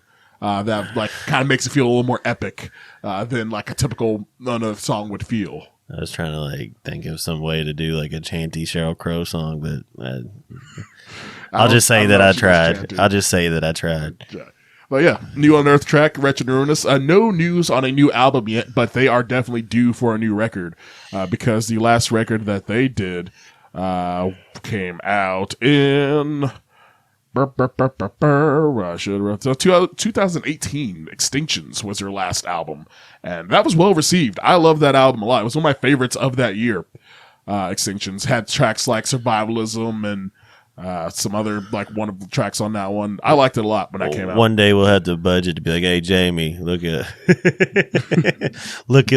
what year this came out. We'll have a producer to like look up shit for us. But, say. Yeah, new Unearth, The Wretched and Ruinous. Give that track a listen. Avatar have released another single from their upcoming album, Dance Devil Dance, which is out really soon. It comes out either in early March or late February. I forgot the exact date. They've released 4 singles from that record so far, with the latest one being Violence No Matter What, which features Hailstorm's Lizzie Hale on vocals, doing a duet on this track. Oh, am I supposed to talk about it? You can talk. Oh, fuck. Well, yeah. It's okay. All that. Well, I mean, it's honestly, it's grown on me a little bit from like the first listen. Part of me just, like I said, there was some Avatar interview. Who's the main guy? Johannes Ekstrom. Johannes is his name. Okay. Yeah, that didn't help me any. No, but Johannes Jerkman. No, but at least I'm pretty sure it's. But he was talking about trying to bring the fun back to rock and roll and metal and shit. And I don't know, like the song didn't really portray that to me. But I feel like their two most recent. There was the other one that we were talking about, earlier that I can't remember what the name of it is now that we're in here talking, but it's a really fun song. This one wasn't. That was The Dirt I'm Buried In. Yeah, that one's fun. That one's cool. But like this one, it's probably the best song out of the ones we're talking about, but I just had the least care for it. And I don't dislike Avatar. I've seen them live. They put on a fucking killer show. Lizzie Hill's never really done much for me. I had a really bad issue with some of their lyrical content. Really? She just... Where she talks about the sex stuff. No, I ain't really worried about that, but it's just like... Some choruses just... I don't know. Like, some choruses just sound fucking dumb. They are a big radio. Basically, the way I've always described Hailstorm is like they are a modern version of a glam metal band with a female vocalist. Yeah, so, and she's talented as fuck. She can sing her ass off. I'm not trying to hate on either entity. I just don't, like, I don't know. Like, I can't find myself being fans of either one, even though I highly respect the, everything I've seen or heard. The thing with Hailstorm is like I've always liked them more as a live band to see than a band to listen to on record. Yeah, because I've seen them live twice and great live performers. Like both times I've seen them. It's just they take themselves seriously, and some of the shit just comes across corny as fuck. I don't really think they take themselves too seriously. They kind of like goofy, fun-loving type of. I'm just saying that, like, when in the context of songwriting, like. They're a band that's writing serious songs, but like I just felt like some of the output was corny as fuck. I will say though, their latest record they released last year, favorite Hailstorm album so far. It's their heaviest they've ever done. It's basically with Hailstorm, I've always liked them more on record when they go for a heavier song than their more lighter, lighter, rocky, melodic radio fare. But this new record, they went like heavier than they've ever gone, and actually I enjoyed it pretty thoroughly. I'd say if you haven't really liked the Hailstorm record, really, or really been big into them, their last record they came out with last year, I think it's called Back from the Dead. Give that one a whirl. It's quite entertaining. Less Sheryl Crow, more dead stuff. Less Sheryl Crow, more Hailstorm. I definitely like Hailstorm with Sheryl Crow. I can confidently say that. But yeah, this is a pretty nice duet with them both pushing their vocal abilities to the max with this one. Yeah, like I said, it's grown on me. I'm not. Like I said, I sounded a lot more negative than I wanted to. But yeah, no, that was just my impression. I haven't listened to Hailstorm in a long time. It was just my impressions I had probably like 2015, 2016 when they were coming out. I don't know how long they've been around. Hailstorm or Avatar? Yeah, Hailstorm. 2009 was their first record. Okay. And then critical success or success. Right from the get-go, they were successful. Okay. Although they've been around since like 2002. I'll say I'll have to look into my exact timeline there and address it maybe later. But yeah, I think they had their first like big radio hits like the following record like 2000. There was just like one album in particular that I couldn't stand anything I heard. But and like I said, it wasn't that it was bad. It just again lyrical content was almost too like I just was like, hey, I can't. If I sing along with this, I'm gonna get red in the face. Yeah. I don't get embarrassed about nothing, so. Violence No Matter What, Avatar featuring Lizzie Hill. Solid song. Yeah. And the last one of the singles to talk about today, I put on here mostly, it's a notable band. I'm like, I don't want to underplay the importance of this band. They're a legendary band. They're a legacy act of the classic thrash era, and that is Overkill, releasing the first single from their upcoming record with the song titled The Surgeon. And of all the legacy thrash bands that are consistently putting out material, they're pretty high on my list of, I mean, I always say they're my favorite thrash band, and I grew up as a thrash boy, so got a thrash tattoo, you know. So I love me some fucking thrash, but it's classic Overkill. I mean, I don't know. There's really not much to say on it. It's Bobby Blitz shrieking. It's the bass fucking thumping. It riffs like a motherfucker. It's catchy. Every Overkill staple is there. And their modern production, I don't know. I love how every Overkill record sounds, especially like from Ironbound on. Well, like kind of up the production, made a little beefier. Yeah, so like their production for thrash and whatnot's just been top notch. I think they're of their peers, and I would say like Testament and Creator and who else consistently puts out records from that.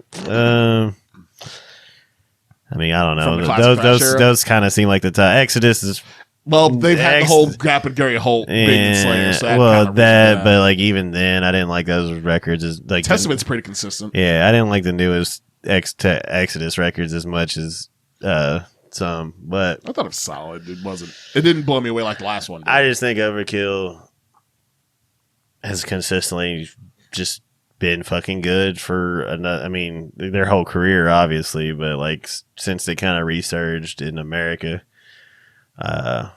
About 2005-ish, 2004-ish, like when they finally did Gigantor, had the crossover song with Randy Blythe, Skull and Bones. Yeah, you showed me that one. Like everything since then, I feel like it's been a just solid trajectory, musically. I've never hated any Overkill records I've heard, and I've heard most of the modern ones. Yeah, I've worn y'all out on it from time to time. I love Overkill. But again, there's really not a lot to say about the single if you know what Overkill. The song was really good. Like I re-listened to it not so long ago, and like the more with Overkill, basically once I listen to something more, I start peeling back the layers of it, seeing how much quality they're a band to crank too. Yeah, like if you're listening to Overkill and you got the volume like on 50%, you're not doing it right. Like you gotta have that shit. Yeah, like this songs are good. It's really structured though. I like the little like a kind of breakdowny section on the end of it, like the structuring they have for it is really done well. Always get that. They always do really cool fucking I don't know if breakdown is necessarily the term to put on it, but yeah, like they structure stuff real well. The song that got me into them was from Mean Green Killing Machine, the title track from that one, and that one was just like that's one of my favorite Overkill songs in general because it's just structured really well how they wrote that one. Well, and then like live, and this is a subject we've talked about a few times, they just play everything 30 times faster, and they're already like one of the fastest thrash bands. And it's like, let's just push it faster. Yeah, Bobby Blitz is smiling because he knows it's too fast. They definitely have the punk thrash aesthetic, but they fucking... They are a band from Jersey. They have that hardcore edge to them, too. Kind of what I was saying about Unearth being unsung heroes about their genre. Like, Bobby Blitz is like an unsung, just legend. Like, not enough people are like, fucking Bobby Blitz. Yeah, although I love that dude's laugh so much. Like, I like Bobby Blitz, but I do mix him up. If you gave me like a blind listen test between him and Udo Dirkschneider, sometimes I might not be able to tell the difference. Well, you know what? Fucking... Bobby Blitz would say to you, right? You act like a bunch of pussies. That line stuck with me. The first time I saw Overkill live at Full Terror Assault, just him yelling at the crowd like, "Y'all sound like a bunch of pussies. Y'all want another song? Come and get it, motherfuckers." Why does he sound like Dr. Roxo? Because he kind of is a living, breathing embodiment of that type of character. Dr. Roxo, the rock and roll clown. But I do kill kids. I don't know. I love his interviews. Bobby Blitz is just... I don't know. Like I said, I love the personality, and like I said, I've always loved Overkill. Overkill probably is my favorite thrash metal band of all time. And I've had this conversation with you before too, like where none of the albums are my favorite thrash metal albums of all time, but there's always so many songs. They're so consistent with and there's so many, like there's 4 or 5 songs on every fucking record that are certified bangers. So they have this fucking career. They need to be in the Rock and Roll Hall of Fame, or they need to be in the North American Hall of Fame. They're probably not going to get it. Right next to Sheryl Crow. Right next to Sheryl Crow. Yeah, Bobby Blitz and Sheryl Crow, 2024 president, something. I don't know. I'm just rambling now. Well, this song, "The Surgeon," is the first single from their upcoming 20th studio album. Don't be a bunch of pussies. 20th studio album titled "Scorched." 20. Goddamn. Yes, and it is the longest gap in between albums, mostly due to the pandemic, with their previous album, "The Wings of War," coming out in 2019. Bad shit crazy.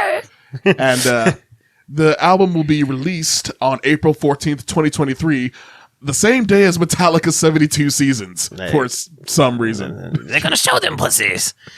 Because like Overkill's got such big Jersey balls that they're just going to drop their album same day as Metallica. Hey, and again, it will work because there's going to be a whole contingent of people like, this is fucking real thrash metal. This is not that pussy radio pop bullshit Metallica does. Yeah, no, I think it's genius personally, and I don't even know if it was intentional, but I don't know. They pushed this album back a million times, and it could have picked any date that wasn't the same day as Metallica.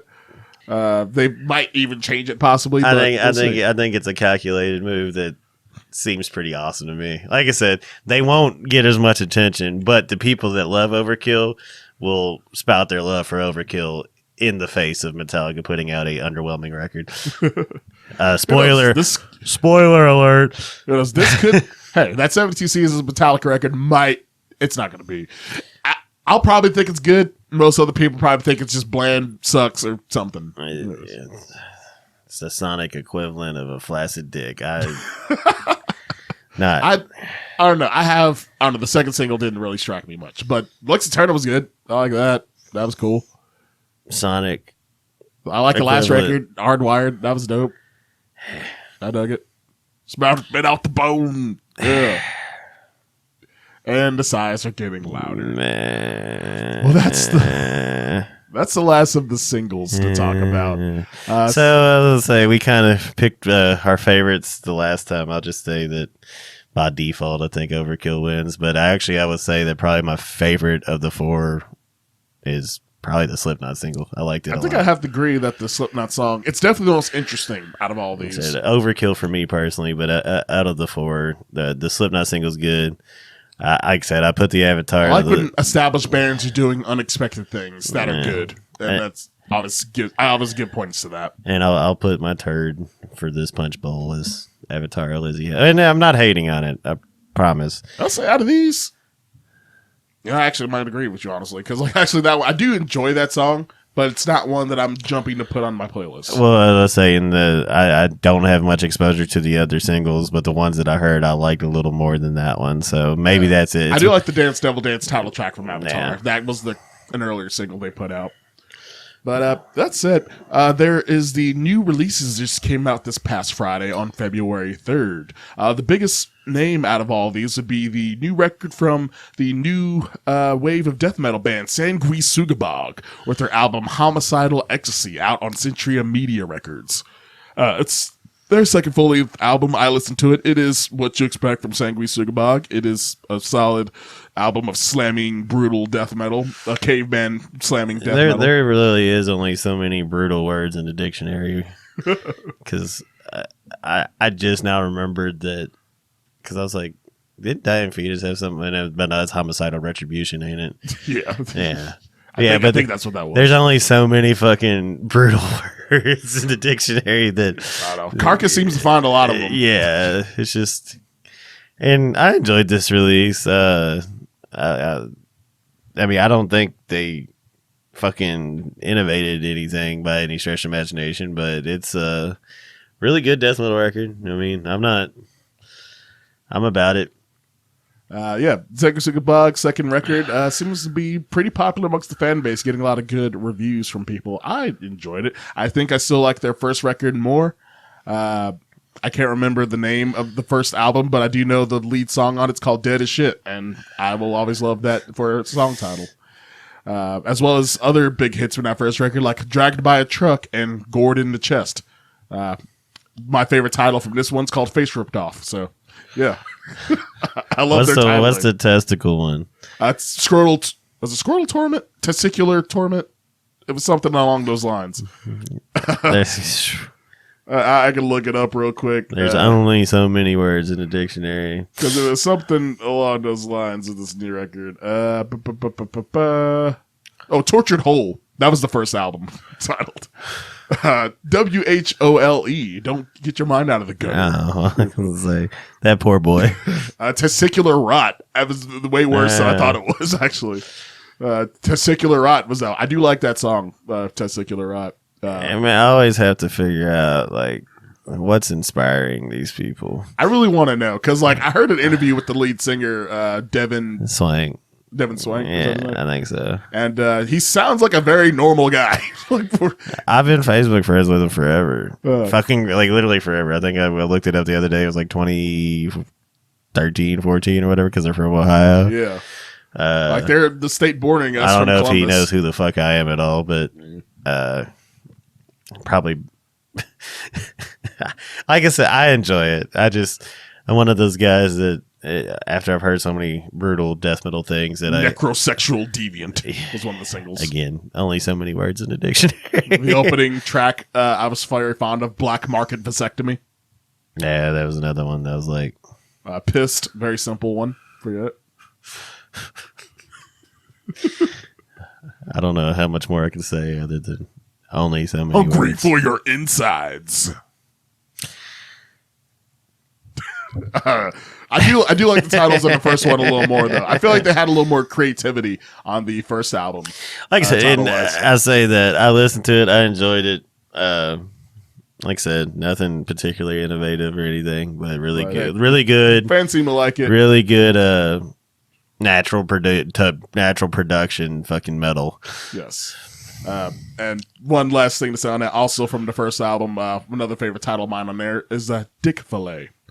Yeah, we all felt that, and all the men wept. I'll say I'm gonna start making the noises like I was for the Metallica's record. But that's a Sanguisugabogg, Homicidal Ecstasy, good record. Also in the releases for this week, Memoriam, Rise to Power, released via Reaper Records. Memoriam is the UK death metal supergroup of sorts. Most notably featuring vocalist Carl Willits of Bolt Thrower fame. That record I listened to, that might be my favorite release this week, honestly. The Memoriam record, Rise to Power. Memoriam's very prolific. Their first album came out in 2017, and they've released an album almost every year since then. I've somehow avoided that one. Yeah, but this new record, Rise to Power, is really good. But I did not know the Bolt Thrower dude was in it. So it's Carl Willits. So it's the voice of Bolt Thrower is on Memoriam's albums, and it is quite good. I will say that sounds like it should be dope, because Bolt Thrower is fucking nasty. Bolt Thrower is great. And this new record, it has a bit of that groove, but also has some melodic Swedish metal leads in it, along with some not quite progressive, but kind of traditional metal elements in the writing of it. That one came out quite good, I would say. There was also new albums from who to talk about next. For some black metal, I was told this was a black metal band. I listened to it. It's not a black metal band. Funerals with a V instead of a U. So FVNERALS. Funerals. Funerals. It's just say the V as a U. It's still just funerals with a funeral. Funeral. Are you done? Their album. I think I'm just perpetually slap happy now. Probably. Their album called The First Cut is the Deepest. Baby, I know. Come on, sing some Sheryl Crow with me, Donte. I don't know any Sheryl Crow. Yeah, well, I know. That's that white people shit. Hey, wait till we get the bus back on the road. Oh, Jesus Christ. We're gonna soak up the sun, baby. I put your picture away. Funerals with their new album, Let the Earth Be Silent, via Prophecy Records. I was told they were black metal. I listened to the record. It is very much a doom metal record. Was very ambient, to say the most, from when I listened to it. Doom with 2 V's instead of 2 O's. But that one, that's going to be an acquired taste, I would say. Who else really saw? Ruskaja. What? Ruskaja. Ruskaja. Yeah. Rooster Jaw. Ruskaja. It's Russian. With their album Turbo Polka Party. Released via Napalm Records. They sound like Russian ska, but with accordions instead of trumpets. They're basically a very lighthearted. Think of Korpiklani, but Russian. Essentially, that's what they do. They basically do kind of goofy Russian happy party songs. They're kind of like an Ailstorm, but with Russian polka shit. So fun. They're a very fun-leaning band, but some sad news upon them releasing this album. They just announced that they've broken up due to getting a lot of flack for being a novelty Russian-themed band.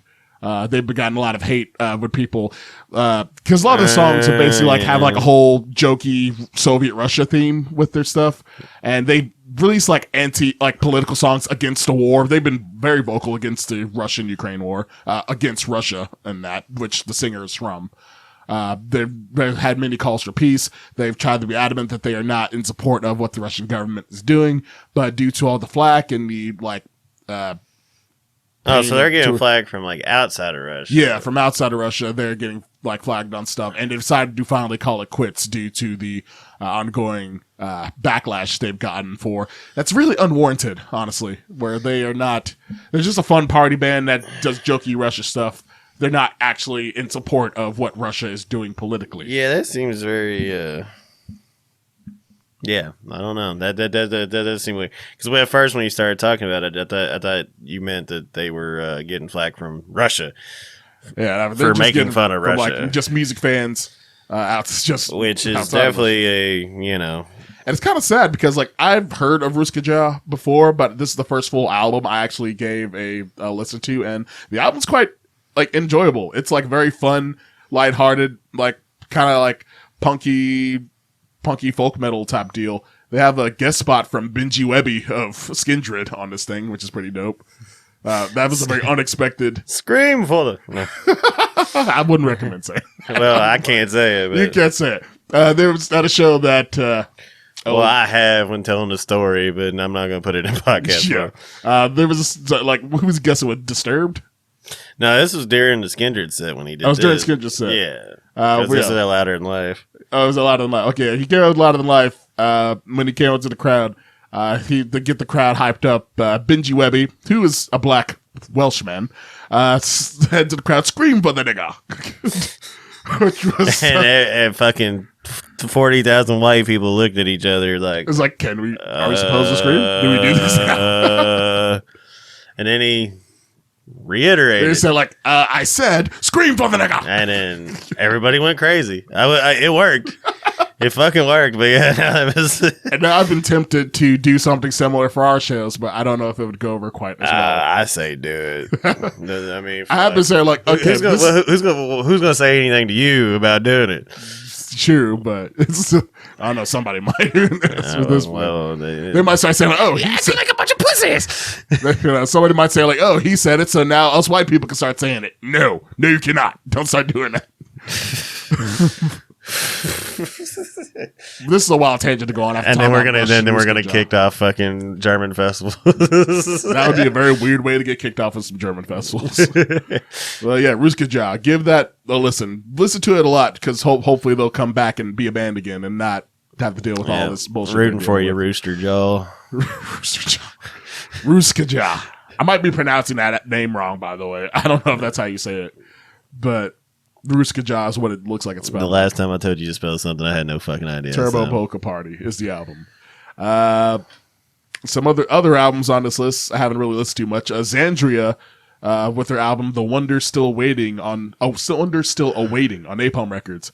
I thought Xandria was a black metal band for some reason, but I must be mixing it up with Xandiria or another Xan type of band. If your name starts with X, I don't care. Yeah. Xandria, they are a symphonic metal band from what I heard. I hope there's not a lot of people in bands that start with X listening right now. There is some other albums. There's Lansdowne with their album Medicine. They are some form of hard rock band from Boston. I have no idea what they sound like, if they're good or not. Where's my khakis? The Winery Dogs with their third album, 3. That's the band. That's a supergroup of sort, I guess. Dave Lombardo or not? That's Mike Portnoy. Okay, yeah. I knew he was famous drummer A, B, or C.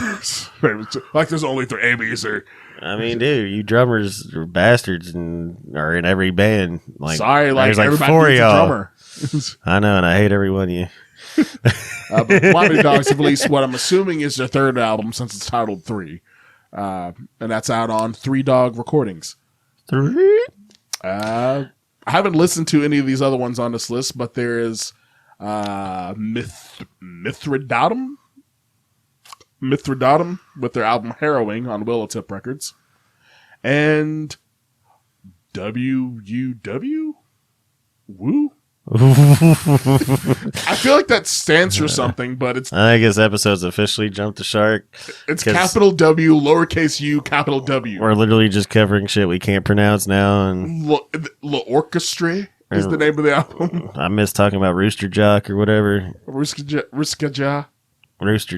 Woo, W-U-W, the orchestra on Pelagic Records. That's the label that's done by The Ocean. Is it like a dyslexic ooh-woo? I thought it was ooh at first when I first read it. Like, look at that. And near the bottom, W-U-W. That's what it fucking says. And don't stand for anything? I don't know. I haven't looked it up yet. It probably means something. That's one of the ones I didn't get around to looking up personally. But I just know it's on the list here. But yeah. That is the last of the albums. Sanguisugabogg's a big one. Ruskaja, fucking Memoriam. Good albums all to check out. Yeah, listen to Sanguisugabogg. The rest of these, in the Memoriam. Memoriam's dope. Memoriam's dope too. Ruskaja too. They're fun. If I'm drunk on vodka, I want to listen to Ruskaja. Watch Rocky 3. No. Which Rocky is it? 4. That's 4. Drago. If he dies, he dies. If he dies, he dies. Yeah. He killed the black man in that fucking movie. And the theme comes back around. Fuck Phil Anselmo. Fuck Phil Anselmo. Man. Phil Anselmo likes that movie. That's probably his favorite part of that fucking movie. Fucking Drago killed Paula Creed. Yeah. Hey, he apologized now. Okay. He apologized. White wine, people. White wine. But yeah, I believe that's all we got for you. This episode's gone off the rails. Yeah, like it's gone. We should have cut this off a while ago. Yeah, probably. Well, now they got multiple clips of me singing Sheryl Crow after shitting on Sleep Token. So the highlights for this one's gonna make it look like I have the worst music taste ever. Yeah, it's like fuck Sleep Token, but yay Sheryl Crow. Yeah, but. Fuck that's the last bit of this episode. This is. Thank you for listening to the Heavy Haystack podcast. If you want to keep up with the podcast, follow us on our socials or send us an email at theheavyhaystack@gmail.com to drop a question, comment, or learn about how to get your band song on the podcast. Also, make sure you listen to Dreaded Dale, who we had featured on the show earlier on this episode. And make sure to sign up for the official Sheryl Crow fan club. Yes, led by David Andrew Langley. Yeah.